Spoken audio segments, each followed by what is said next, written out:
Merci, Monsieur le Vice-président. Mes chers collègues, la crise énergétique qui touche l'Europe n'épargne pas les entreprises de notre région. Petites et grandes, quelles que soient leurs activités, elles sont touchées. S'il était impossible de prévoir quand cette crise adviendrait, les écologistes alertent depuis des décennies sur son inéluctabilité. Il y a une dizaine d'années, c'était la perspective de l'épuisement du pétrole qui faisait craindre un début d'effondrement de nos économies. Et puis, hélas pour le climat et pour la biodiversité, des gisements nouveaux de gaz et de pétrole sont exploités, faisant reculer pour un temps le mur énergétique.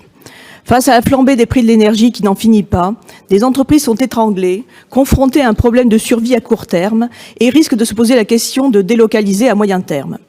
Beaucoup d'entreprises n'avaient pas, jusqu'ici, réfléchi à leur gestion de l'énergie et elles prennent brutalement conscience de la nécessité d'agir, en premier lieu sur la sobriété et l'efficacité énergétique. Elles ont besoin d'être accompagnées.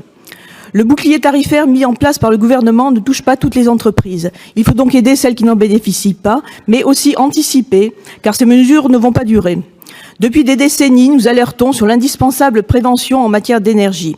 Cette crise est l'occasion d'aider toutes les entreprises, qu'elles aient des aides de l'État ou pas, à effectuer leur transition énergétique. L'énergie la moins chère est celle que l'on ne consomme pas, et il faut donc investir dans les économies d'énergie, comme cela aurait dû être fait depuis de nombreuses années.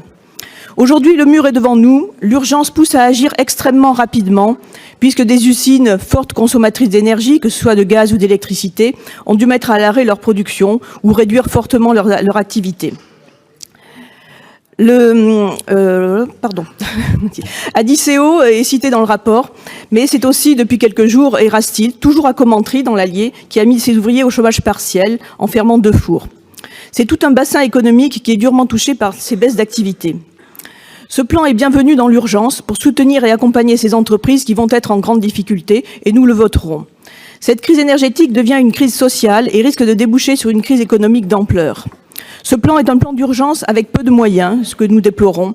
Il ne concerne qu'une infime partie des entreprises de la région et les montants annoncés sont relativement faibles.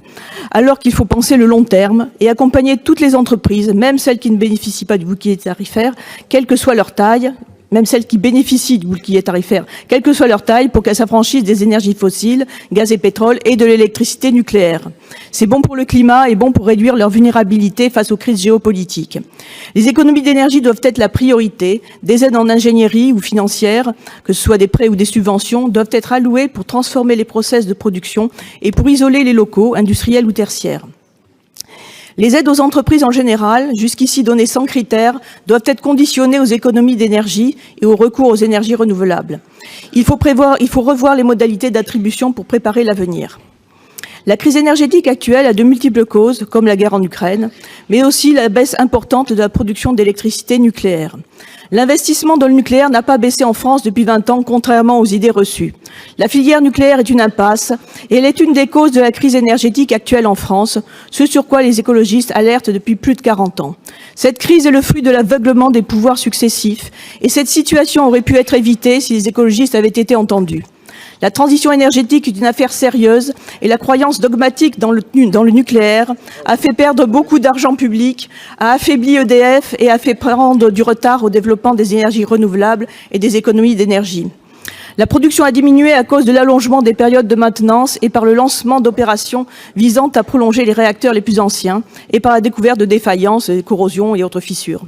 Et non, ce n'est pas à cause des écologistes que ces centrales vieillissantes sont à l'arrêt. Les propos qui accusent les écologistes d'être la cause de la chute de la production d'électricité nucléaire relèvent du complotisme et visent à masquer le bilan catastrophique de cette technologie qui, en plus d'être dangereuse et d'être un gouffre financier, nous emmène aujourd'hui dans le mur.